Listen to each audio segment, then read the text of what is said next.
I was very clear. I said that the current measures that are in place can't last forever, that we will have to change the way in which we are doing business. One way I pointed it out is the way in which we are allocating beds and making special allocations for COVID. That can't continue forever. That's part of the change in how we will have to operate. There are other ways that we will have to change.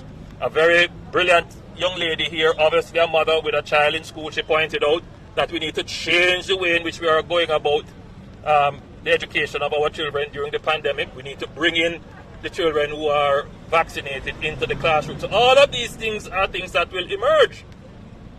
Now, remember, it's one society, and we're not discarding people who are not vaccinated. We're not ignoring their concerns, because it is one society.